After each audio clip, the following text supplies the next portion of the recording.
سلسلہ فکر شروع کیا گیا، آج اس سلسلے کی دوسری مجلس ہے۔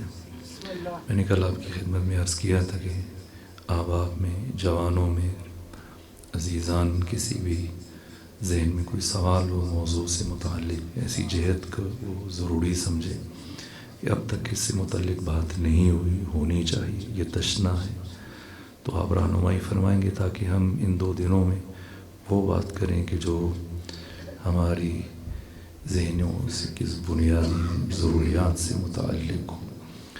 اور اگر آپ بیان نہیں فرمائیں گے تو جیسے جیسے میں خود بات شروع کی اس کو آگے لے کے بڑھیں گے انشاءاللہ۔ ایک صلوات بھی تھی خاندان۔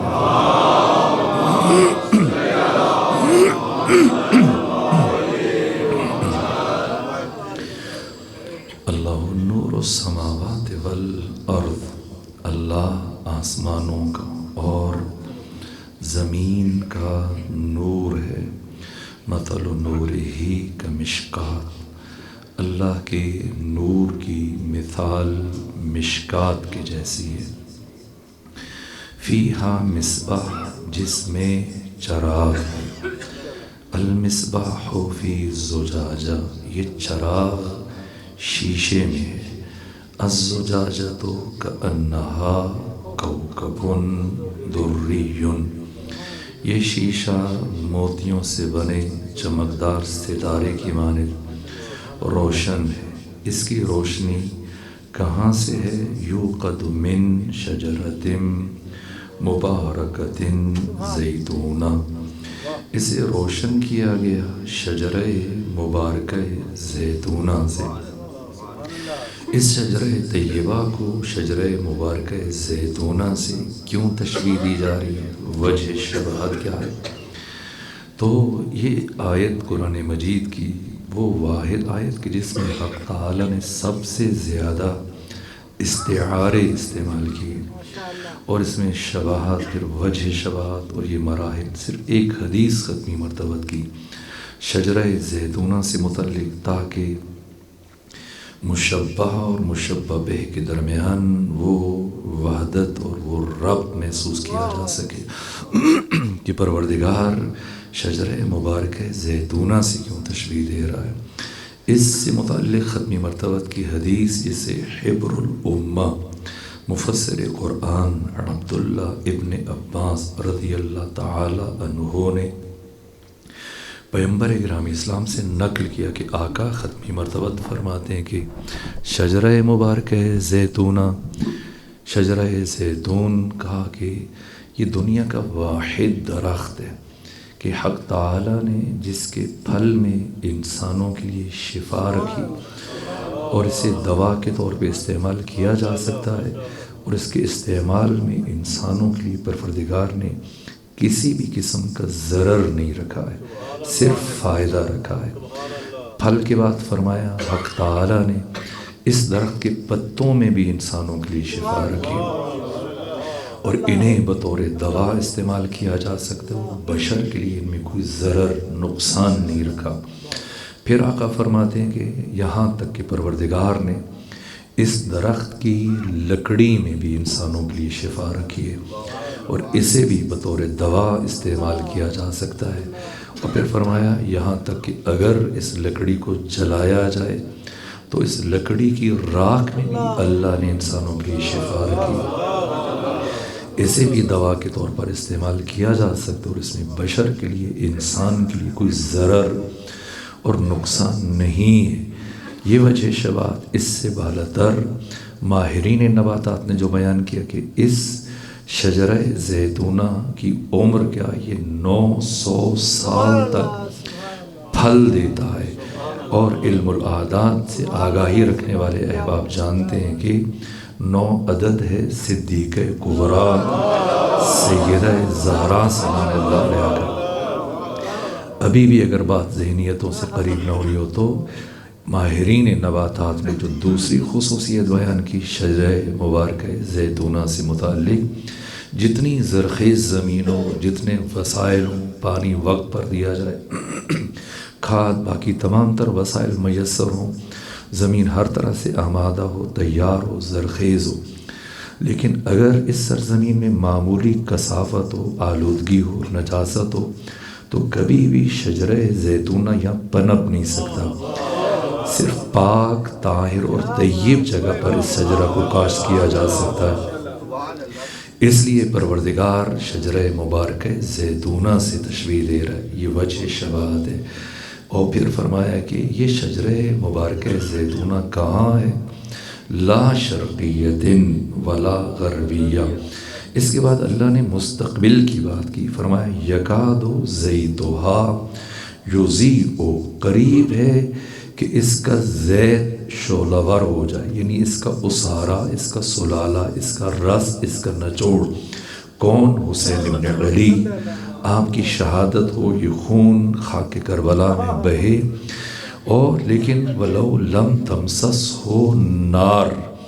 اور پھر فرمایا کہ نور کا یہ سلسلہ یہاں پہنچ کر نہیں رکے گا، بلکہ نور علی نور، نور بالائے نور، ایک کے بعد دوسرا نور۔ اس کی تفسیر میں امام موسیٰ کاظم نے فرمایا یعنی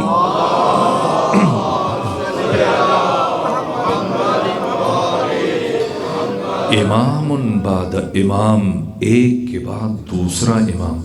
حسین ابن علی کی نسل سے آنے والے یہ 9 ائمہ، یہ فیض باری ہے، اقطالہ کا فیض، یہ 14 جس طرح سے مقام الوہیت منحصر ہے ذات اقدس الہ خدا سبحان میں کہ حق تعالیٰ کے علاوہ کوئی دوسرا الہ نہیں ہو سکتا، اسی طرح سے مقام عظمہ ولایت منحصر ہے ان 14 کے وجود میں، ان کے علاوہ کوئی بھی ولایت مطلقہ کے درجہ رفیع پر فائز نہیں ہو سکتا۔ باقی اگر کسی کو پروردگار نے ولایت دی وہ ولایت جزئی ہے، اور ان 14 کی ولایت کے تصدق میں اسے وہ ولایت ملی۔ ولاۃ الامر، اولیاء مطلق پروردگار، ولی علی الاطلاق، ان 14 کی شخصیات ہیں، ان کی ولایت خدا کی ولایت ہے، یہ جو ختمی مرتبت نے فرمایا۔ اور پھر ان 14 میں سے ذات امیر المومنین کہ پیغمبر اسلام نے فرمایا ولایت علی ولایت اللہ وحبہ حب اللہ، علی کی ولایت خدا کی ولایت ہے۔ علی سے محبت کرنا ایسا ہی ہے جیسے خود خدا سے محبت کرنا۔ یہ 14 نور خدا ہیں، یہ 14 مصابیح، مصباح، چراغ، ان میں ہیں یہ 14 مصابیح ہیں، لیکن ان میں سے ایک کو پروردگار مشکات قرار دے رہا ہے۔ مشکات وہ جگہ جہاں پر چراغ کو رکھا جاتا ہے، یہ لیلۃ القدر کا مطلب ہے، یہ ام ابیہا کا مفہوم ہے، یہ حجاب اللہ کا مفہوم ہے، یہ حجاب التوحید کا مفہوم ہے۔ باقی 13 مصابیح، باقی 13 چراغ حق تعالیٰ نے جس حصار میں قرار دیے، اس حصار اور مشکات اور پناہ گاہ کا نام فاطمہ زہرا سلام اللہ علیہ۔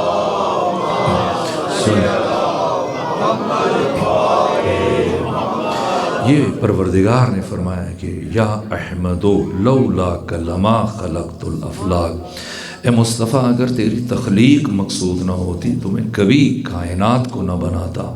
پھر فرمایا لولا علی لما خلقتک، اگر علی کی تخلیق مقصود نہ ہوتی تو میں آپ کو اس کائنات میں نہ بھیجتا۔ اور اے محمد و علی دونوں سنو، لولا فاطمہ تو لما خلقتکما، اگر فاطمہ زہرا کو اس کائنات میں بھیجنا میرا مقصد نہ ہوتا میں آپ دونوں کو اس کائنات میں نہ بھیجتا۔ یہ افضلیت کی بات نہیں کہ فوراً سے بس اوقات کج فکر اور کج فہم افراد کا ذہن یہاں پر آ کر رک جاتے اور حدیث سے متعلق خدشہ وارد کرتے ہیں اور اس سے متعلق تذبذب و تشکیک کا شکار ہوتے ہیں کہ نہ یہ حدیث غیر معتبر ہے۔ نہ آیت اللہ میر جہانی اصفہانی نے اس حدیث قدسی کی سند سے متعلق مستقل کتاب لکھی کہ یہ حدیث قدسی ہر طرح کے تذبذب و تشکیک، شک و ریب سے ماورا بالاتر کلام خدا ہے۔ مشکل اس لیے پیش آتی ہے کہ ہمارا کلچر، ہماری تہذیب، ہماری ثقافت، ہمارا طرز تفکر، ہمارا سوچنے کا انداز جو بن گیا کہ ہم فوراً سے نسبت سنجی پہ اتر آتے کہ اچھا اس کا یہ مطلب کہ علی پیغمبر سے افضل ہیں اور سیدہ دونوں سے افضل ہیں. نہ، اس حدیث قدسی میں افضلیت کو بیان نہیں کیا جا رہا ہے، مقصدیت کو بیان کیا جا رہا ہے. خدا حکیم خالق عقل ہے، وہ کوئی عوض، اضافی، غیر ضروری، بے نتیجہ کام انجام نہیں دے سکتا ہے کہ اگر اللہ انبیاء کو بھیجے لیکن وہ نظام اس کائنات میں متعارف نہ کروائے کہ جو نظام تمام تر انبیاء کی سہمات اور تعلیمات اور افکار کی تعلیمات کے تحفظ کی ضمانت ہو. اس نظام اس میں ولایت کا نام یہ 14 کی ولایت ہے، خود پیغمبر اسلام، اس کے بعد مولے متقیان سے لے کر امام زمانہ تک ان کی ولایت، یہ توحید باری تعالی کا ناگزیر تتمہ ہے، ناگزیر تکملہ ہے.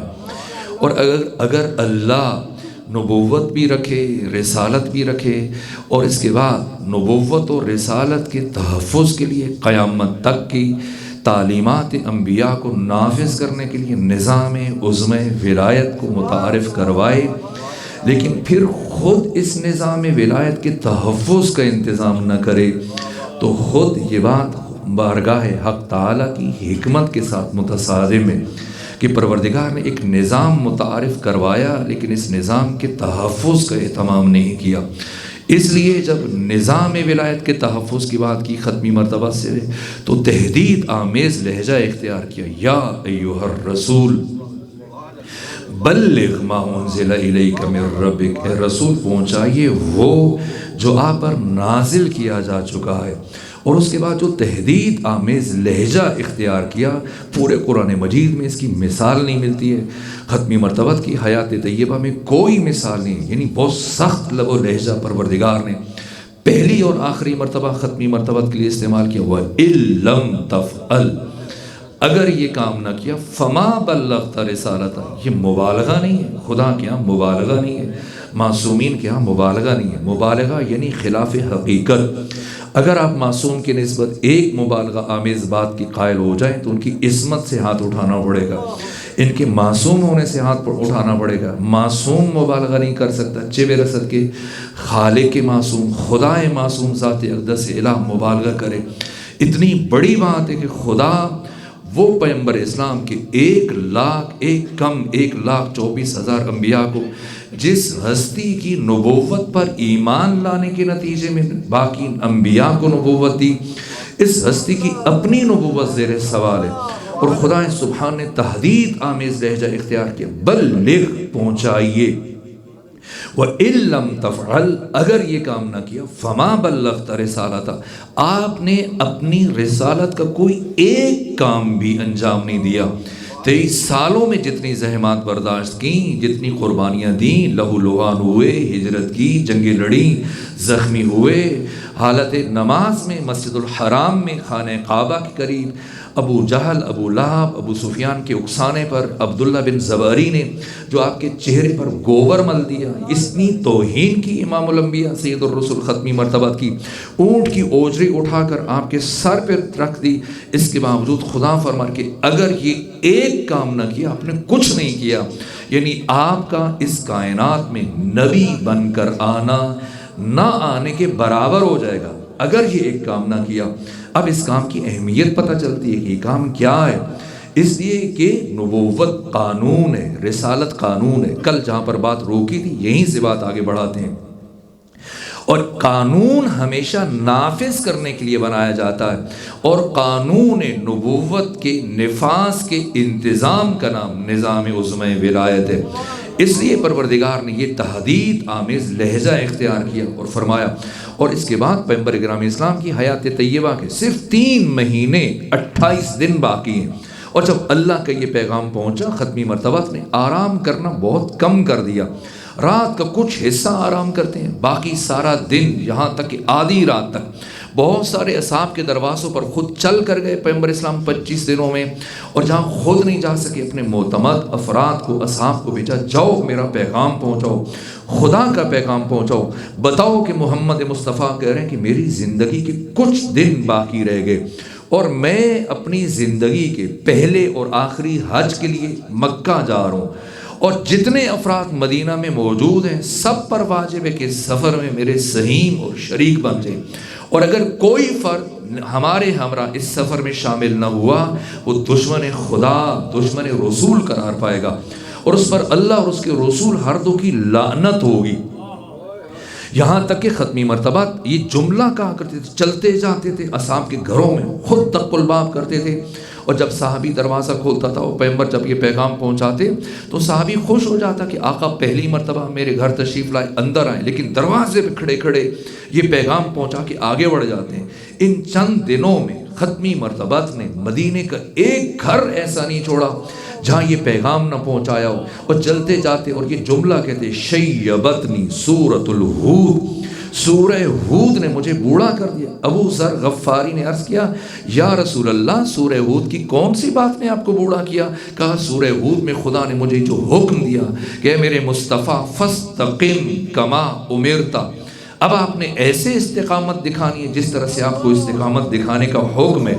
یہ کون سا امر ہے جس سے متعلق، چونکہ مشکل مرحلہ ہے، اگر ہم اس کو، میں چاہتا تھا کہ ہم اس سے گزر جائیں اور بیان نہ کریں اور سیدہ کی شخصیت کے باقی ابعاد اور جہتیں اور پہلو ان کی طرف اشارہ کروں، لیکن مختصراً رک کر اس مرحلے کو بیان کرنا ناگزیر ہے، اس لیے کہ سیدہ کی شخصیت کے باقی تمام پہلو ثانوی ہیں اور ذیلی ہیں، ضمنی ہیں، فرعی ہیں۔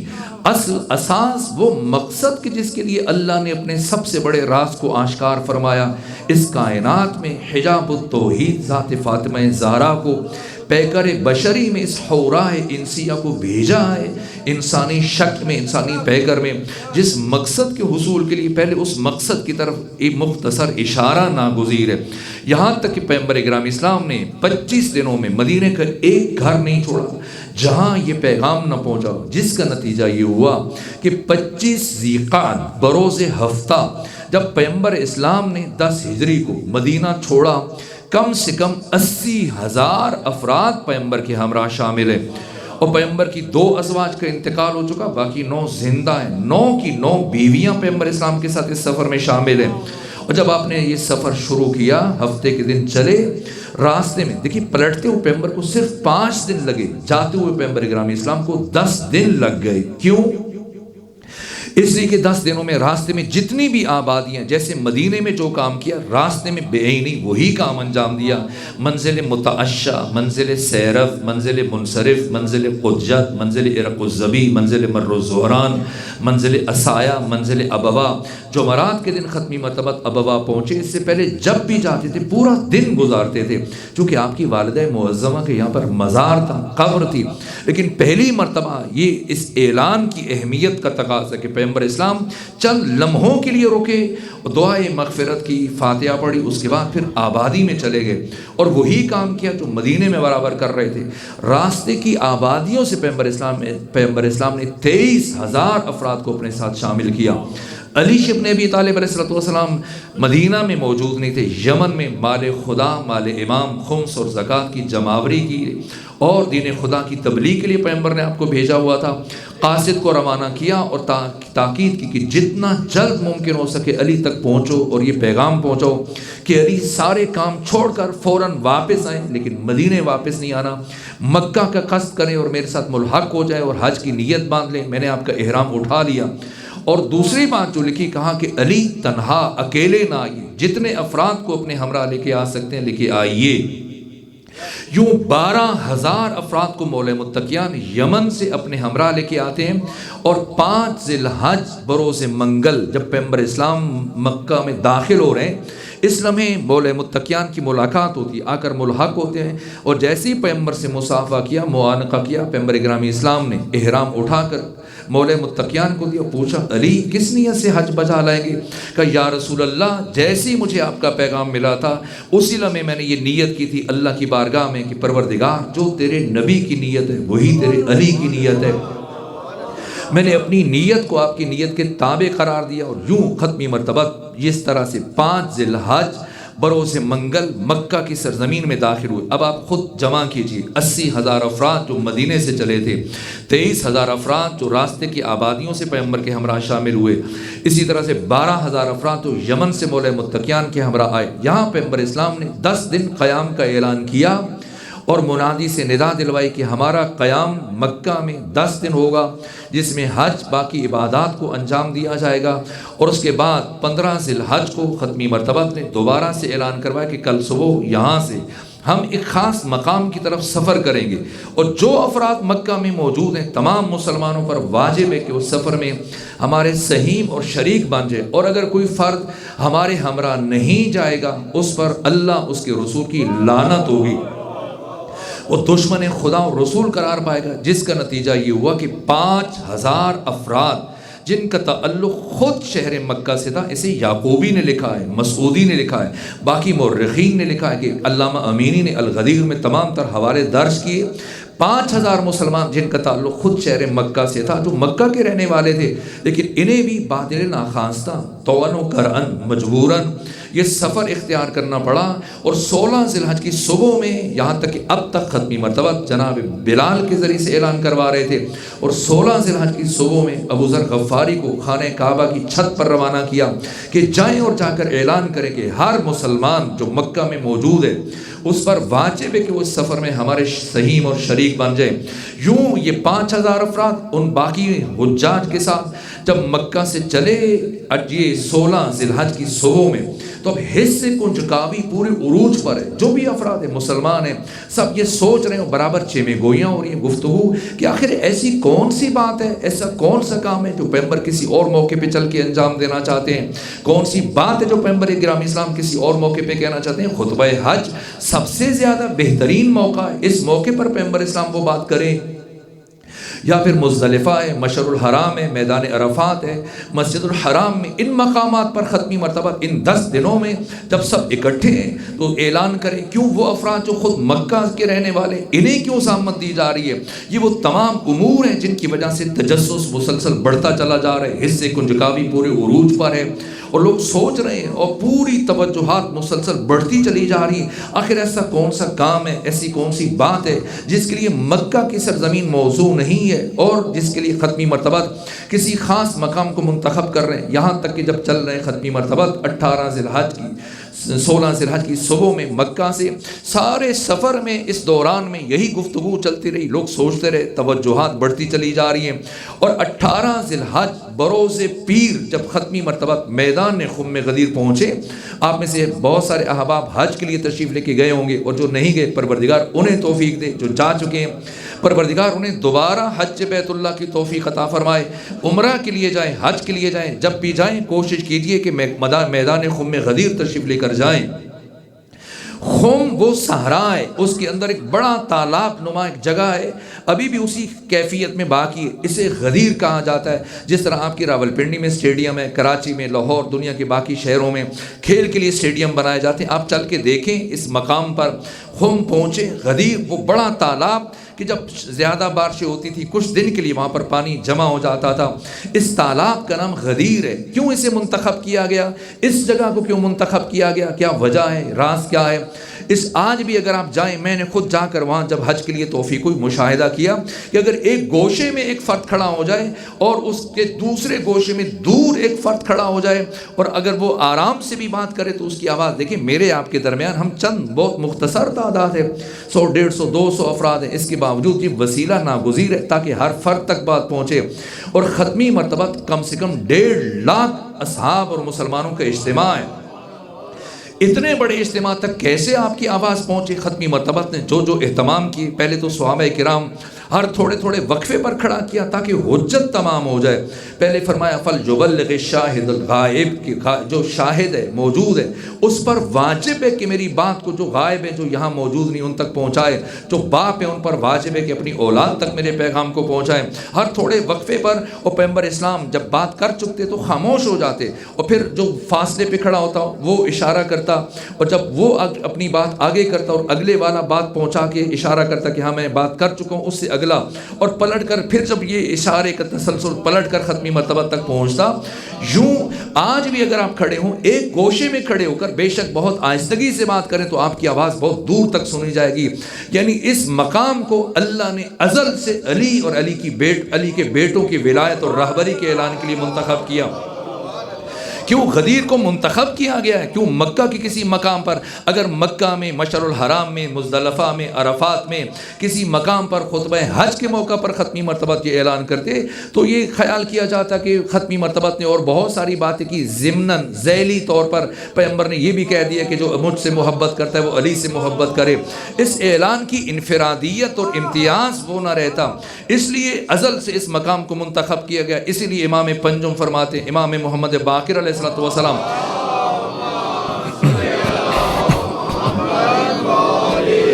کہ تاریخ بشر میں، تاریخ آدم میں، تاریخ عالم میں، تاریخ خاتم میں، تاریخ انسانی میں کوئی بھی اعلان مثل غدیر نہ ہوا، نہ قیامت تک ہو سکے گا.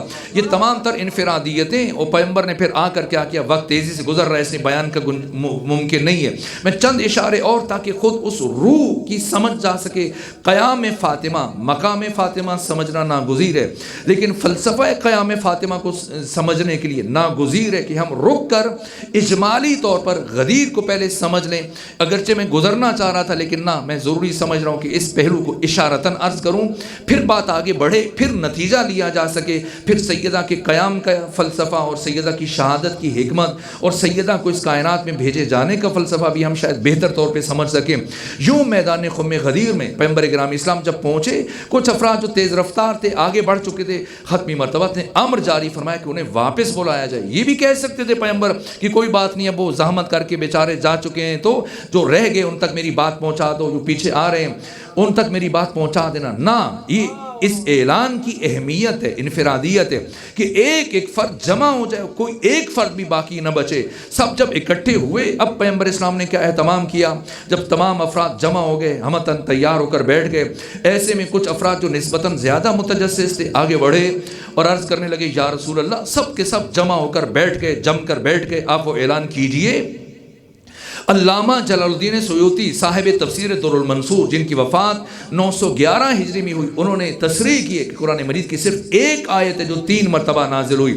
باقی قرآن مجید نزول تدریجی کے اعتبار سے صرف 1 مرتبہ نازل ہوا. چند آیتیں 2 مرتبہ نازل ہوئیں، جن میں سے ایک سورہ فاتحہ ہے. قرآن کی واحد آیت جو 3 مرتبہ نازل ہوئی ہے آیت بلغ ہے.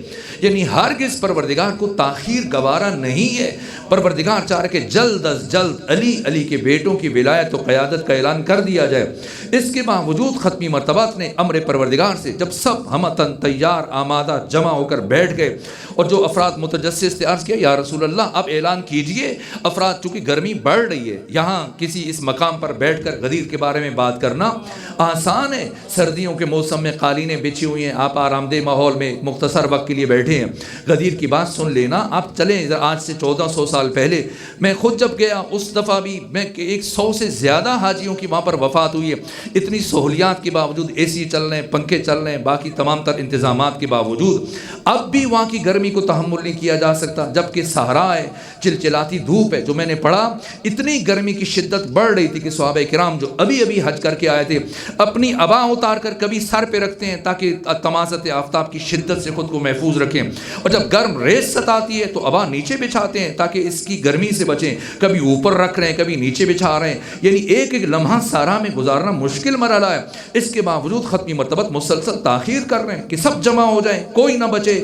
جو آگے جا چکے ہیں واپس آ جائیں، پیچھے رہ گئے وہ آئیں، تب بات کی جائے. اور جب سب کے سب کہا گیا کہ سارے آ چکے ہیں، اب ختمی مرتبہ نے فرمایا اچھا اگر سب جمع ہو گئے تو ممبر بناؤ تاکہ اعلان کروں. جیسی ختمی مرتبہ نے فرمایا کہ ممبر بناؤ تاکہ اعلان کیا جا سکے، تو اب شمع رسالت کے پروانے صحراؤں میں پھیل گئے. اور کافی دیر ڈھونڈنے کے بعد، تتبع تفحص کے بعد، چھان پٹک کے بعد، تلاش کرنے کے بعد جب لوٹ کر آئے تو سب نے ہاتھ کھڑے کر دیے یا رسول اللہ یہ صحرا ہے، حد نگاہ تک ریت ہی ریت ہے، ریگستان ہے، خاردار جھاڑیاں ہیں، نہ لکڑی نہ بڑھی نہ سامان نہ کوئی اور انتظام، تو ہم ممبر کہاں سے بنائیں؟ ختمی مرتبہ نے فرمایا کہ حق تعالی نے میری رسالت کو اس اعلان پر موقوف اور مشروط قرار دے دیا. یہ غیر معمولی اہمیت کا حامل یہ اعلان جلدی کرو ممبر بناؤ تاکہ میں سبکدوش ہو جاؤں۔ بادل ناخواستہ دوبارہ شم رسالت کے پروانے صحراؤں میں پھیل گئے، مسلسل ڈھونڈنے کے بعد، چھان پھٹک کے بعد، تلاش کے بعد مایوس ہو کر جب آئے، سب نے اپنی بے بذاتی کا، کم مائگی کا اعتراف کیا، سب نے اپنے عجز اور ناتوانی کا اعتراف کیا اور کہا کہ یا رسول اللہ یہ صحرا ہے، ریگستان ہے، حد نگاہ تک ریت ہی ریت، نہ لکڑی نہ بڑھی نہ سامان۔ اگر آپ کا یہاں پر خطاب کا پہلے سے ارادہ تھا تو ہمیں مدینہ میں بتاتے، آپ کا ممبر اونٹوں پر بار کر کے لے آتے، کم سے کم مکہ پہ بتاتے، آپ کے لیے نیا ممبر تیار کر کے لے آتے۔ اس صحرا میں، ریگستان میں، ویرانے میں، حد نگاہ تک ریت ہی ریت، ہم ممبر کہاں سے بنائیں؟ ختمی مرتبت نے فرمایا اچھا تم ممبر نہیں بنا سکتے؟ سب نے اعتراف کیا یا رسول اللہ ہم ممبر نہیں بنا سکتے۔ جب سب نے اعتراف کر لیا تو فرمایا اچھا ایسے کرو، اگر تم نہیں بنا سکتے تو یہ جو تمہارے شتر ہیں، اونٹ ہیں، ان کی پشت کے اوپر جو پالان رکھیں انہیں اتارو، اوپر نیچے رکھو تو ممبر بن جائے گا۔ ابن خلدون جیسے متعصب مؤرخ نے ان پالانوں کی تعداد تک تحریر کی کہ ختمی مرتبت نے 9 پالان اتروائے، انہیں اوپر نیچے رکھا تو ممبر تیار ہوا۔ اس سے پہلے کہ میں یہ عرض کروں کہ ختمی مرتبت نے کیا ارشاد فرمایا، رک کر ایک بار روح رسول سے دست ادب جوڑ کر سوال کرتا ہوں، یا رسول اللہ آپ خود اکثر اپنے صحابہ سے یہ فرمایا کرتے تھے کہ دوسروں کے لیے آسانیاں پیدا کرو، دوسروں کے لیے پرابلمز کریٹر نہ بنو، دوسروں کے لیے مشکلات پیدا نہ کرو، تو آپ خود جمال حق تعالیٰ کا مظہر تام ہے، رحمت للعالمین ہے، کیوں اتنی دیر شم رسالت کے پروانوں کو آپ نے پریشان رکھا؟ چلچلاتی دھوپ میں کچھ تلاش کر رہے ہیں، کچھ بیٹھے حالت انتظار میں، اس بے اطمینانی کی کیفیت میں۔ اگر آپ کو اندازہ تھا کہ یہ افراد ممبر نہیں بنا پائیں گے آپ کی رہنمائی کے بغیر، تو جیسے ہی آپ پہنچے تھے اس مقام پر فوراً سے آپ یہ پالانوں کا ممبر تیار کروا کے اعلان کرتے اور سب کو گھروں کی طرف رخصت کر دیتے، اس لیے کہ سب تھکے ہوئے، بے چین ہیں، مضطرب ہیں، جلد از جلد اپنے گھروں کو پہنچنا چاہتے ہیں۔ یا رسول اللہ آپ نے کیوں اس اعلان میں تاخیر کی؟ تو آقا ختمی مرتبت کا جواب ہوگا، پیغمبر گرامی اسلام حکیم امت اسلامی، عقل کل، مجسم عقل، سراپا عقل، پیغمبر اسلام اپنے عمل سے قیامت تک آنے والے انسانوں کو یہ پیغام دے کے جا رہے ہیں، وہ سمجھا کے جا رہے ہیں کہ سمجھ لو یہ میرے عزیز، یہ میرے صحابہ بہت محترم ہیں، ان کا بہت مقام ہے، ان کی بہت خدمات ہے، انہوں نے میرے ساتھ مل کر جنگیں لڑی، قربانیاں دی، سفر کیا، ہجرت کی، مال و جان راہ خدا میں قربان کیا، اور ان کا بہت شرف ہے، مقام ہے، عزت ہے، ابرو ہے، لیکن آج اس مقام پر میں نے حق تعالیٰ کی طرف سے قیادت، سیادت، امامت، رہبری، ولایت، امامت کا اعلان کرنا ہے، اور یہ تمام تر افراد اپنے سارے احترام اور ساری خدمات کے باوجود میری رہنمائی کے بغیر اتنی صلاحیت نہیں رکھتے کہ ایک ممبر بنا سکیں۔ یہ تمام افراد میری رہنمائی کے بغیر اتنی صلاحیت نہیں رکھتے کہ ایک ممبر بنا سکیں، تو جو افراد میری رہنمائی کے بغیر ایک ممبر نہیں بنا سکتے وہ صاحب ممبر کا انتخاب کیسے کر سکتے ہیں؟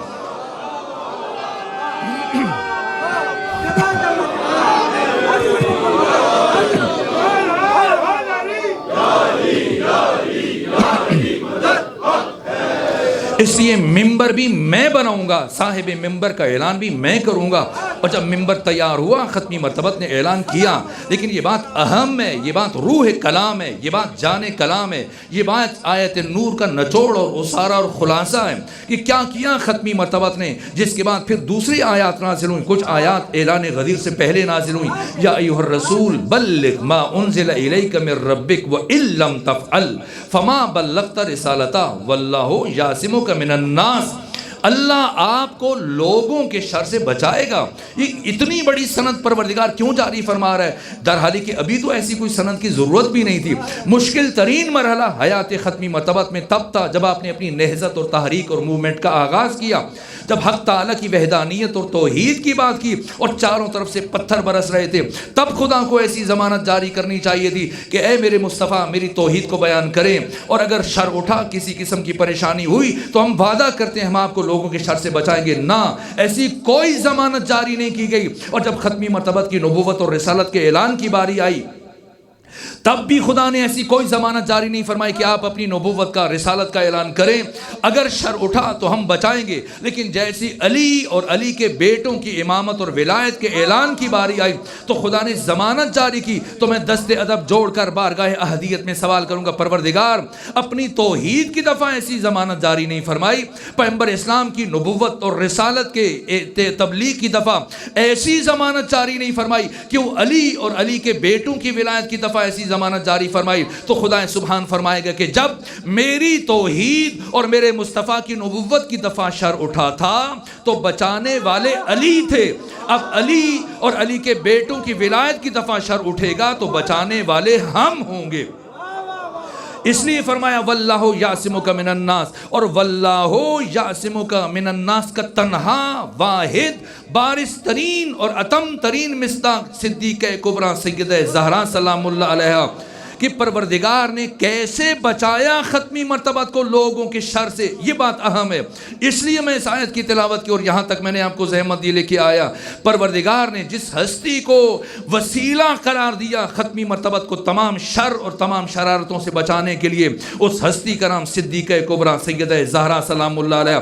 کیسے بچایا سیدہ نے، یہ بعد کے مرحلے میں عرض کروں گا، کل کی گفتگو ساری کی ساری اسی متعلق ہم بیان کریں گے تاکہ اندازہ ہو جائے کہ فلسفہ ارسال نور فاطمہ زہرا کیا ہے۔ اور اس کے بعد خدا نے فرمایا ان اللہ لا یہدی القوم الکافرین، اللہ کبھی بھی کافروں کی ہدایت نہیں کرتا۔ لوگ سمجھتے ہیں کہ صرف لا الہ الا اللہ کی مشقیں کرنے سے انسان مسلمان بن جاتے ہیں، نہ، لا الہ الا اللہ توحید ہے، لیکن خمینی بت شکن رضوان اللہ تعالیٰ علیہ فرماتے ہیں کہ لا الہ الا اللہ توحید کا نقطہ آغاز ہے، لا الہ الا اللہ کمال توحید نہیں ہے۔ کمال توحید کیا ہے؟ امام خمینی رضوان اللہ تعالیٰ علیہ مصباح الہدایہ میں ارشاد فرماتے ہیں، امام علی ابن موسیٰ رضا کے اس نورانی پیغام کی تفسیر کرتے ہوئے جو امام رضا نے بازار نشاپور میں ارشاد فرمایا، لا الہ الا اللہ توحید ہے لیکن توحید کا نقطہ آغاز ہے۔ کمال توحید کیا ہے؟ کمال توحید اللہ کی وحدانیت کے بعد ان 14 کی ولایت مطلقہ کا کما حق کو اعتراف کرنا،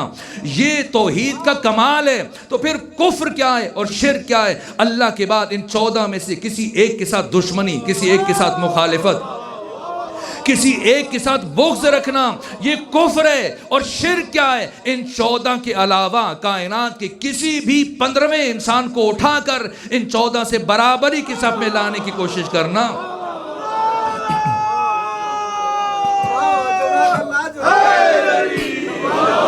یہ شرک ہے۔ ان کی ولایت یہ امام علی ابن موسیٰ رضا نے فرمایا، یہ امام علی نقی الہادی نے فرمایا، بنا تمت کلمت التوحید، ہم 14 کے ذریعے سے توحید خدا مکمل ہوتی ہے۔ نظام عظمۂ ولایت توحید باری تعالیٰ کا ناگزیر تتمہ ہے، ناگزیر تکملہ ہے۔ ان کی محبت خدا سے محبت ہے، ان کی ولایت حق تعالیٰ کی ولایت کا تسلسل ہے، یہ کوئی اللہ کے مقابلے میں نہیں ہے، یہ اللہ کے طول میں ہے۔ ان کی اور اللہ کی، ان 14 کی ولایت میں اور اللہ کی ولایت میں صرف ایک فرق ہے، باقی کوئی فرق نہیں ہے۔ ان کی ولایت میں اور خدا کی ولایت میں اساسی ترین بنیادی ترین فرق کیا ہے کہ اللہ کی ولایت ذاتی ہے، اللہ کو کسی نے ولی نہیں بنایا، ان 14 کو وہی ولایت پروردگار نے اپنے فضل سے عطا کی ہے۔ اس میں سے خدا نے کچھ کم نہیں کیا ہے، نہ تکوینی اعتبار سے نہ تشریعی اعتبار سے، یہ حق تعالیٰ کے جلال و جمال کے مظہر تام ہے، صفات حق کے مظہر تام ہے۔ حق تعالیٰ نے انہیں اپنے نور کا مظہر قرار دیا ہے۔ ان سے مانگ، یہ 14 خدا کی مشیت ہیں، یہ 14 خود خدا کا ارادہ ہیں، یہ 14 خود خدا کی مرضی ہیں۔ یہ بحار الانوار کی 26 نمبر جلد میں امام صادق نے بیان فرمایا، نحنو واللہ مشیت اللہ، اللہ کی قسم ہم 14 مشیت پروردگار ہیں، ہم 14 ارادہ خدا ہیں۔ اگر کسی کو دقت پیش آئے اور مشکل لگے یہ بات تو ایک مرتبہ خود روز پہنچے چشم تخیل کو لے کے چلے روز عاشور کہ جب حر ابن یزید الریاحی آنکھوں پر پٹی باندھ کر اپنے بیٹے غلام کے ہمراہ بارگاہ حسین ابن علی میں پہنچے، دست ادب جوڑ کر جب یہ سوال کیا کہ فرزند رسول کیا میری توبہ قبول ہو جائے گی؟ کیا اللہ مجھے معاف کر دے گا؟ جائے 56 بڑی بڑی کتابیں مقتل کی، منہاج الدموع، دمۃ الثاقبہ، نفس المحموم، اللحوف، ابی مخنف، کوئی کتاب اٹھائیں سیرت کی، تاریخ کی، مقتل کی.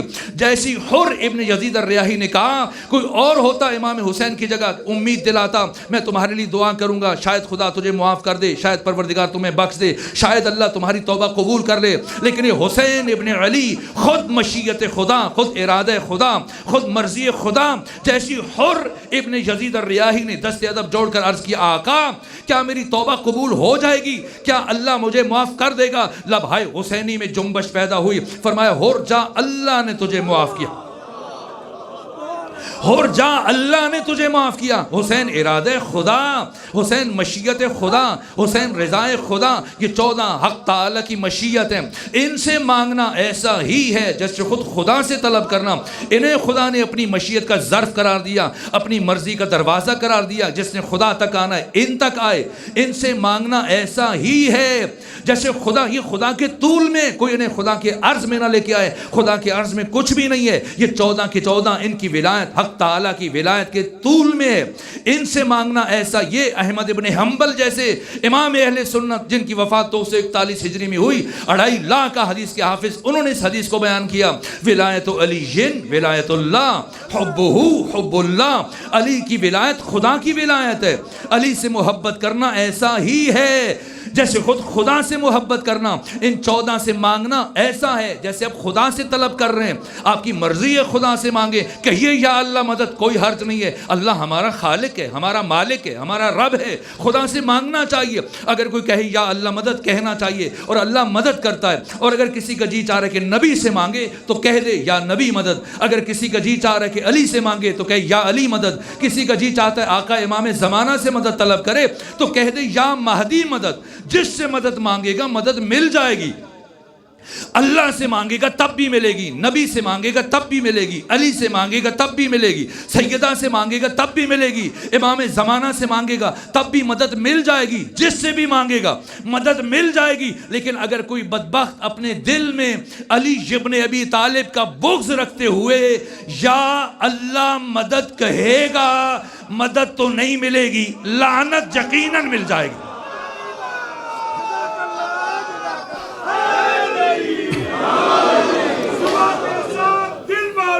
علی مولا، علی مولا، صبح کے ساتھ دل بولو، علی مولا، علی مولا، نعرہ حیدری، یا علی، یا علی، یا علی مدد حق ہے. میں بہت شرمندہ ہوں، وقت بہت تیزی سے گزر گیا اور جو مراحل غدیر کے جو اہم ترین پہلو اور جو اہم نکات ہیں وہ بیان نہیں کر سکا. اور بس گفتگو کو آخر علی کون ہے، علی کے بیٹے کون ہیں، کیوں میدان خم غدیر میں مقداد بن اسود کی ولایت کا اعلان نہیں کیا گیا، ابو ذر کی ولایت کا؟ ہم بھی تو مانتے ہیں ابو ذر کو. کیوں جناب عبداللہ ابن مسعود کی ولایت کا نہیں اعلان کیا گیا؟ کیوں جناب ابو لبابہ کی قیادت و سیادت کا اعلان نہیں کیا گیا؟ کتنے صحابی ہیں، خود حبر الامہ ابن عباس جیسی شخصیتیں اور بڑی بڑی برجستہ ترین شخصیات ہیں، ان کا اعلان کیوں نہیں کیا گیا؟ سلمان محمدی کی ولایت کا اعلان کیوں نہیں کیا گیا؟ کیا باقی 1.5 لاکھ افراد میں سے کوئی اس اور فرد اس قابل نہیں تھا کہ پیغمبر ان کی ولایت کا اعلان کرے؟ کیوں ولایت کو منحصر قرار دیا گیا علی اولاد علی میں؟ یہ علی کون ہے؟ علی ترجیحی محور نہیں ہے، علی انحصاری محور. یہ بات بہت اہم ہے. بس اوقات بعض افراد کہتے ہیں، کسی کے ساتھ تقابل کرتے ہیں کہ فلاں فلاں فلاں فلاں علی فلاں فلاں سے افضل ہیں. جناب خمینی بہت چکن فرماتے ہیں کہ جس نے کسی صحابی کے ساتھ علی کا تقابل کیا اور علی کو افضل قرار دیا وہ اللہ کی بارگاہ میں گنہگار ہے. اس لیے کہ خود علی کا کسی کے ساتھ تقابل کرنا بارگاہ علوی میں بے ادبی کے مترادف ہے. نہ، علی کا کسی کے ساتھ کوئی تقابل نہیں ہے. علی خدا صمد کا عبد بے نیاز ہے، خدا صمد کا عبد بے نیاز. علی ابن ابی طالب، ہمارا مسئلہ خلافت میں کسی بھی مسلمان کے ساتھ کوئی اختلاف نہیں ہے.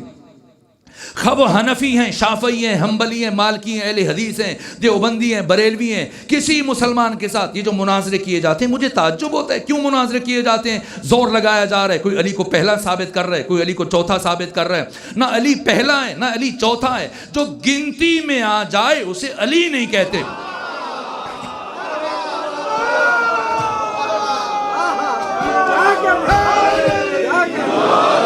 علی حق تعالیٰ کی احدیت کا مظہر ہے. یہ جو خدا کو ہم واحد کہتے ہیں یہ مجازن کہتے ہیں، اس لیے کہ واحد عددی میں یہ نقص پایا جاتا ہے کہ اس کا نصف بھی ممکن ہے، اس کا 2 بھی ممکن ہے، یہ گنا بھی جا سکتا ہے، اس کا آدھا بھی کیا جا سکتا ہے۔ خدا کو مجازن واحد کہتے ہیں۔ خدا حقیقتاً احد ہے، احد جو گنا نہ جا سکے، جسے نصف نہ کیا جا سکے، وہ ایک ہو کے بھی ہم سے گنا نہیں جاتا، وہ ایک ہو کے بھی آگے عدد نہیں رکھتا۔ خدا احد علی حق تعالیٰ کی احدیت کا مظہر تام ہے، کوئی اختلاف نہیں مسئلہ خلافت میں کسی مسلمان کے ساتھ، جسے جی چاہے چوتھا مانے، جسے جی چاہے پہلا مانے، سارے نمبر اپنے پاس رکھیں، ہمارا کوئی اختلاف نہیں، اس لیے کہ سرے سے میدان الگ ہے۔ وہ جس خلیفہ کی بات کرتے ہیں وہ اور ہے، وہ جس خلیفہ کی بات کرتے ہیں وہ اور ہے، ہم علی اولاد علی کے لیے جس خلافت کی بات کرتے ہیں وہ الگ ہے، باقی تمام مسلمان جس خلافت کی بات کرتے ہیں وہ خلیفۃ المسلمین ہے، ہم علی کے لیے جس خلافت کی بات کرتے ہیں وہ خلیفۃ اللہ فی الارضین ہے۔ مسلمانوں کا خلیفہ کوئی بھی ہو سکتا ہے، جسے 2 4 10 20 40 50 مسلمان اکٹھے ہو کر منتخب کر لیں، لیکن خدا کا خلیفہ جانشین خدا صرف وہ ہو سکتا ہے جسے خدا خود منتخب کرتا ہے۔ علی ترجیحی محور نہیں ہے، انحصاری محور ہے۔ اس لیے تیسرے خطبے میں نہج البلاغہ کے تیسرے خطبے میں ارشاد فرمایا، اما واللہ لقد تقمص ابن ابی قحافہ، اللہ کی قسم، علی اللہ کی قسم اٹھا رہے ہیں، اللہ کی قسم، عبداللہ بن عثمان بن عامر فرزند ابو قحافہ المعروف ابو بکر، خلافت کی قمیص، تقمص کہتے ہیں زبردستی قمیص کو پہننا، خلافت کی قمیص کو زبردستی پہن لیا ہے۔ وَإِنَّهُ لَيَعْلَمْ أَنَا مَحَلِّي مِنْهَا مَحَلَّ الْقُطْبِ مِنَ الرَّحَى، در حالی کہ وہ اس بات کو اچھے سے جانتا ہے کہ میرا مقام اس کائنات میں وہی ہے جو چکی کے پاٹ میں کیل کا ہوتا ہے، کہ اگر اس کیل کو نکال دیا جائے تو نظام کائنات درہم برہم ہو جائے۔ یعنی میں ترجیحی محور نہیں ہوں، انحصاری محور ہوں۔ پیغمبر نے ہمیشہ علی کے انحصار کو بیان کیا، یہ نہیں کہ علی افضل ہے، بہتر ہے، علی کو مان لو، نہ، ولایت، قیادت، سیادت، امامت، رہبری، خلافت منحصر ہے ذات علی ابن ابی طالب میں۔ کیسے کیسے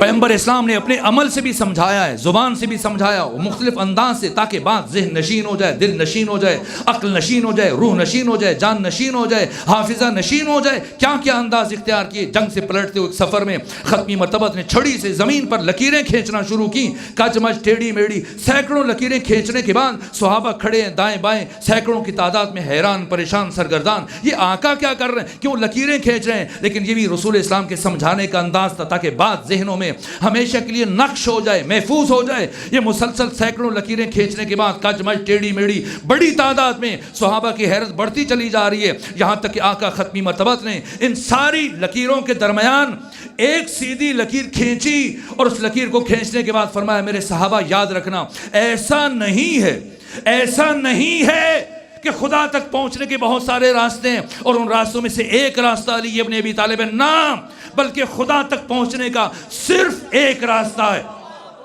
اور اس راستے کا نام علی ابن ابی طالب ہے۔ کیوں خدا سبحان نے ذات علوی میں منحصر قرار دیا اپنی خلافت کو علی کی اولاد میں؟ یہ علی کون ہے؟ کسی اور صحابی کو منتخب نہیں کیا۔ ابو ذر کوئی چھوٹی شخصیت تو نہیں ہے جن سے متعلق پیغمبر فرمائے کہ زمین نے کسی کو اپنے پروں کے اوپر اٹھایا نہیں اور آسمان نے کسی پر سایہ کیا نہیں جو میرے ابو ذر سے زیادہ سچا ہو۔ مقداد بن اسود سے متعلق فرمایا، میرے مقداد کا مقام میرے سارے صحابہ کے درمیان وہ ہوتا ہے کہ جو حروف تہجی کے درمیان الف کا مقام ہے۔ سلمان سے متعلق کیا فرمایا؟ عمار یاسر کو حق و باطل کے درمیان امتیازی نشان قرار دیا، فرمایا یا عمارو تقتلک الفئۃ الباغیہ۔ کسی عالم میں جرأت نہیں ہے سواد اعظم میں سے، جمہور میں سے، جو اس حدیث کو ضعیف قرار دے، نہ ہر بڑے محدث نے اپنی اپنی کتاب میں اس حدیث کو بیان کیا کہ اے عمار، آپ کو ایک باغی گروہ، سرکش گروہ شہید کرے گا۔ یہ غیر معمولی شخصیت ہیں کہ جناب عمار کی شہادت کے بعد ہلچل مچ گئی، تو ان میں سے کسی کا کیوں نام نہیں لیا ہے؟ اور کتنی بڑی بڑی شخصیتیں، حذیفہ یمان ہیں، کیوں خلافت کو، ولایت کو، قیادت کو، سیادت کو، امامت کو اور رہبری کو حق تعالی نے منحصر قرار دیا ذات امیر المومنین میں۔ شرمندہ وقت تمام ہو گیا، آج کی حد تک بس ایک جملہ، اس کو سمجھنے کے لیے یہ جاننا ضروری ہوگا کہ علی کون ہے۔ علی کو کیوں منحصر قرار دیا جا رہا ہے؟ یہ علی کون ہے کہ خلافت کو حق تعالیٰ نے، امامت کو، قیادت کو ذات علوی میں منحصر قرار دیا؟ اس کے لیے شہید مطہری نے مستقل کتاب لکھی جس کا نام ہے جاذبہ و دافعہ امام علی، اور اس میں اس ایک بات کا جواب دیا کہ آخر یہ علی کون ہے کہ جس کا چہرہ دیکھنا عبادت ہے، جس سے محبت کرنا عبادت ہے، اور جس کا ذکر کرنا عبادت ہے، اور پیغمبر گرامی اسلام کے جو ہزاروں آپ کی زبان سے فضائل جاری ہوئے، بالآخر یہ علی کون ہے؟ کہ اس کے لیے علی کی زندگی کو دیکھنا پڑے گا، علی کے آغاز کو دیکھنا پڑے گا، علی کے انجام کو دیکھنا پڑے گا۔ کہا کہ اللہ نے علی کو اپنے گھر میں بھیجا، روئے زمین پر علی کے نور کے ظہور کے لیے پروردگار نے جس جگہ کا انتخاب کیا وہ اللہ کا گھر خانہ کعبہ تھا۔ یہاں استاد حق شہید مرتضی مطہری رحمت اللہ علیہ نے اس بات کو بیان کیا کہ کیا علی کی ولادت کعبہ کے علاوہ کسی اور مقام پر ہو سکتی تھی؟ فرمایا نہیں ہو سکتی تھی۔ کیوں؟ کہا اس لیے خود پیغمبر کی ولادت بھی کعبہ میں نہیں ہوئی، نہ کسی نبی کی ولادت کعبہ میں ہوئی، علی کی ولادت کعبہ میں ہوئی۔ کیوں ہوئی؟ اور کیا غیر از کعبہ علی کی ولادت کسی اور مقام پر ہو سکتی تھی؟ فرمایا نہیں ہو سکتی تھی۔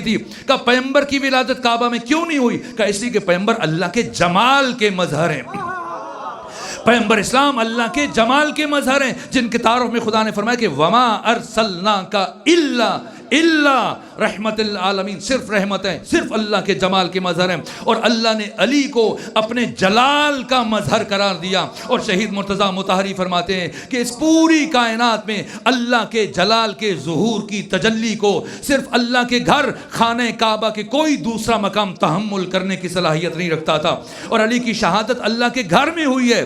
کیوں؟ اس لیے کہ سوائے اللہ کے گھر کے کوئی دوسرا مقام علی کی، اللہ کے جلال کی شہادت کے بارے گراں کو تحمل کرنے کی صلاحیت نہیں رکھتا تھا۔ علی کی ساری زندگی ان دو گھروں کے درمیان گزری۔ جب اللہ کے گھر میں آئے علی نے پہلا کام سجدہ کیا، اور جب اللہ کے گھر سے رخصت ہو رہے تھے آخری کام علی نے سجدہ کیا، اور علی کی ساری زندگی ان دو گھروں کے درمیان، ان دو سجدوں کے درمیان گزری، اور ان دو گھروں کے درمیان، ان دو سجدوں کے درمیان علی نے 63 سال گزارے۔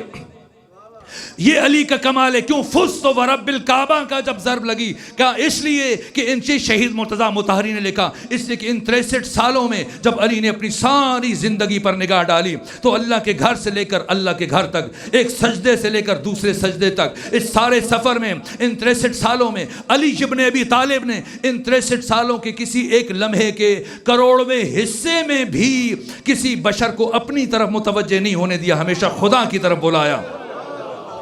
یہ علی کا کمال ہے۔ وقت نہیں بچا کہ میں اس بات کو ذرا کھول کے بیان کروں، اگر ممکن ہو تو کل چند جملے اس سے متعلق عرض کر دوں گا کہ کیوں علی اپنے تعارف میں فرماتے کہ انا آیت اللہ العظمیٰ، انا آیت اللہ الکبریٰ، ما للہ آیت اکبر منی۔ کیوں؟ اللہ نے، علی کون ہے جس کے لیے حق تعالیٰ نے اپنے سب سے بڑے راز کو آشکار فرمایا؟ فاطمہ زہرا سر عظمی پروردگار۔ اللہ کبھی نور فاطمہ زہرا کو عالم ناسوت میں نہ بھیجتا، جبکہ اللہ کی مشیت کیا ہے؟ علی متقی ہندی صاحب کنز العمال نے اس حدیث کو بیان کیا کہ سیدہ کی سواری جب میدان معاشر میں آئے گی تو خدا تم اولین و آخرین سے یہ فرمائے گا کہ اے اہل معاشر غضوا ابصارکم، آنکھیں بند کرو، نکسوا رؤوسکم، سروں کو جھکاؤ۔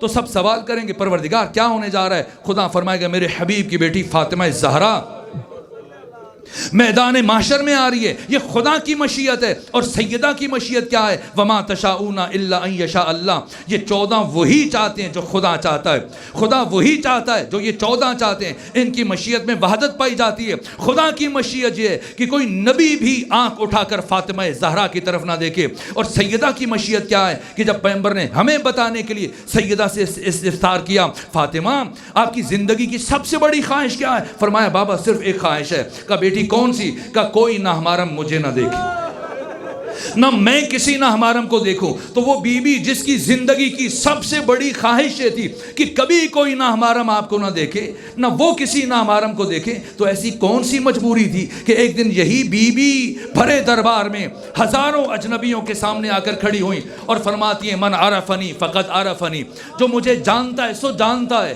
جو نہیں جانتا اعلموا انی فاطمہ بنت نبیکم، میں تمہارے نبی کی بیٹی فاطمہ زہرا ہوں۔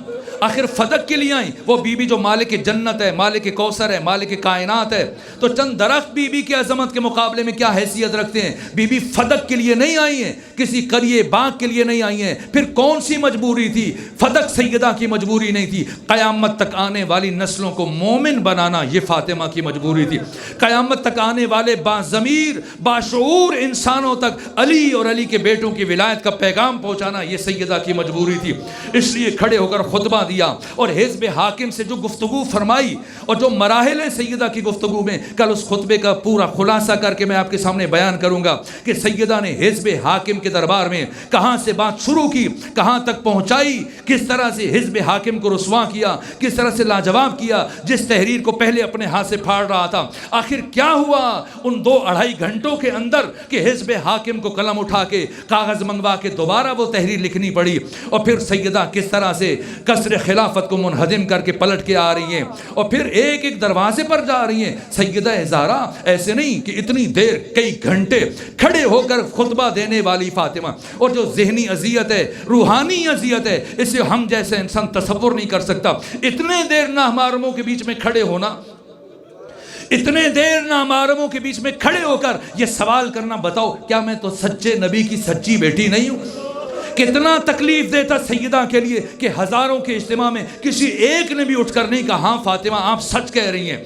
اس کے باوجود اتنی اذیتوں کو تحمل کرنے کے بعد گھر نہیں آئی، تھکی ہوئی فاطمہ ایک ایک دروازے پر دستک دے رہی ہیں، یہاں تک کہ کوئی دروازہ سیدہ کے لیے نہیں کھل رہا۔ ایک دروازہ کھلا ہے، معاذ بن جبل، جب اس نے دروازہ کھولا کہ نبی زادی آپ نے کیوں زحمت کی ہے، مجھے بلا لیا ہوتا۔ فرمایا معاذ چھوڑو ان باتوں کو، آؤ حق پائمال ہو رہا ہے، مسجد نبوی میں سب کی موجودگی میں گواہی دو۔ کہ کون سی گواہی؟ کہ علی کے بیٹوں کی ولایت کی گواہی، جو اعلان کچھ دن پہلے غدیر میں سنا تھا۔ کہ بی بی جب سارا مدینہ خاموش ہے، اکیلے معاذ کی گواہی آپ کے کس کام کی؟ فرمایا معاذ تم باقیوں کو چھوڑو، تم نے سنا ہے، آ کے تم گواہی دو کہ نبی زادی مجھے معاف رکھیے۔ یہ سننا تھا، سیدہ کے چہرے پر جلال آیا۔ فرمایا معاذ یاد رکھنا، جب تک زندہ رہوں گی کبھی زندگی میں تم سے دوبارہ کلام نہیں کروں گی۔ یہ کہہ کر سیدہ چلی۔ معاذ بن جبل کا بیٹا گھر میں داخل ہو رہا تھا، جیسی سیدہ کا آخری جملہ اس کے کان میں پڑا، ایک مرتبہ ہل کر رہ گیا، تڑپ گیا، گھبرا کر باپ سے پوچھا نبی زادی کیوں آئی تھی؟ کہ نصرت طلب کر رہی تھی۔ کہ آپ نے کیا جواب دیا؟ کہ میں نے عذر خواہی کی۔ کہ پھر نبی زادی نے کیا کہا؟ کہ نبی زادی نے یہ کہا جب تک زندہ رہوں گی کبھی دوبارہ تم سے کلام نہیں کروں گی۔ یہ سننا تھا۔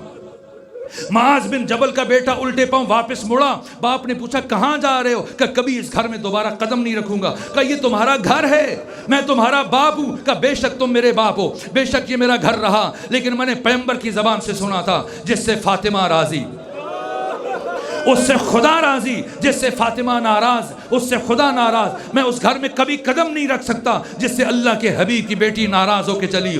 حزب حاکم تک ایک ایک بات کی خبر پہنچ رہی تھی، وہ جان رہے تھے کہ اگر یہ بی بی کچھ دن اور زندہ رہیں اور اسی طرح سے لوگوں کے ضمیروں کو جھنجھوڑتی رہیں، مبادا لوگ اٹھ کھڑے ہوں، کوئی ہمیں اس مسلط پر نہ بیٹھنے دے۔ چنانچہ انہوں نے طے کیا جتنا جلد ممکن ہو سکے اس شمع ہدایت کو گل کیا جائے، اس چراغ ہدایت کو بجھا دیا جائے۔ میں نے کل روایت کا ایک حصہ پڑھا تھا، بس ایک جملہ تفصیلی بی بی کے مصائب میں کل آخری مجلس میں بیان کروں گا۔ یہاں تک کہ جو ہوا آپ جانتے ہیں، 11 افراد آپ کے بیت الشرف میں داخل ہوئے۔ میں سارے مصائب نہیں پڑھ سکتا، گزر جاتا ہوں، ورنہ شیخ عباس قمی نے اپنے مقتل بیت الاحزان میں صاحب مفاتیح الجنان، یہ چھوٹی شخصیت نہیں ہے، سقۃ الاسلام شیخ عباس قمی نے لکھا جب اس شقی نے آپ کے رخسار اطہر پر تماچا مار تو سیدہ نے اپنے رخسار پر ہاتھ رکھا، اپنے دفاع کے لیے ہاتھ رکھا۔ صرف بی بی کا رخسار زخمی نہیں ہوا، آپ کے ہاتھ سے بھی خون جاری ہوا۔ نبی زادی جو زمین پر گری، ایک مرتبہ آپ کے کان سے بندے ٹوٹ گئے اور اب مولا متقیان کے گلوئے اطہر میں رسی ڈالی گئی۔ آپ کو گھر سے، چونکہ دشمن جانتا ہے علی تلوار نہیں اٹھائیں گے، اس لیے علی کو گھر سے لے کر دربار کی طرف جب چلے، مجھے نہیں معلوم سیدہ زہرا کس طرح اٹھی، کیسے آگے بڑھی، اپنا ہاتھ حضرت کے دامن میں ڈالا۔ فرمایا اتنی بے ادبی سے ولی، بس آخری جملہ عرض کروں، ولی خدا کو اتنی بے ادبی سے نہیں جانے دوں گی۔ بس اس سارے واقعے میں وہ پہلا شخص اس موقع پر موجود نہیں تھا۔ بعد میں جب دوسرے سے ملاقات ہوئی، پوچھا میں نے سنا ہے تو نے نبی زادی علی کا دامن نہیں چھوڑ رہی تھی؟ کہا نہیں چھوڑ رہی تھی۔ کہا میں نے سنا ہے نبی زادی نے بڑی مقاومت دکھائی۔ کہا بڑی مقاومت دکھائی۔ کہا پھر بتا علی کا دامن کیسے چھڑوایا؟ علی کا دامن کیسے چھڑوایا؟ کہا جب ہم علی کو اپنی جانب کھینچ رہے تھے، نبی زادی نے اپنا ہاتھ علی کے دامن میں ڈال دیا. ہم نے سوچا زخمی ہے، خاتون ہے، کمزور ہے، اگر علی کو زور سے کھینچیں گے فاطمہ زہرا کا ہاتھ چھوٹ جائے گا. لیکن اتنی مضبوطی سے فاطمہ زہرا نے علی کو پکڑ رکھا تھا. جیسے جیسے ہم علی کو کھینچ رہے تھے، نبی زادی علی کے ساتھ کھینچتی چلی جا رہی. نبی زادی علی کے ساتھ کھینچتی چلی جا رہی تھی. کہا پھر بتا کیسے چھڑوایا؟ کہا بس چھڑوا لیا. کہا مجھے بتا، میں جاننا چاہتا ہوں. کہا میں نے سمجھ لیا. نبی زادی نے علی کے دامن کو اتنی مضبوطی سے پکڑا ہے کہ قیامت تک نہیں چھوڑے گی. کہا میں نے دائیں بائیں دیکھا، میرے قریب کنفس کھڑا تھا، اس کی کمربند میں تازیانہ تھا. میں نے وہ تازیانہ نکالا اور فضا میں لہرانے کے بعد بار بار اس تازیانے کو اس زور سے فاطمہ زہرا کے ہاتھوں پر مارا. Bibi Fatima Zahra, Bibi Fatima Zahra, Bibi Fatima Zahra, Bibi Fatima Zahra, Bibi Fatima Zahra. اسلام کی عظمت کا ہے باب سنہرا، Bibi Fatima Zahra, Bibi Fatima Zahra, Bibi Fatima Zahra, Bibi Fatima Zahra, Bibi Fatima Zahra.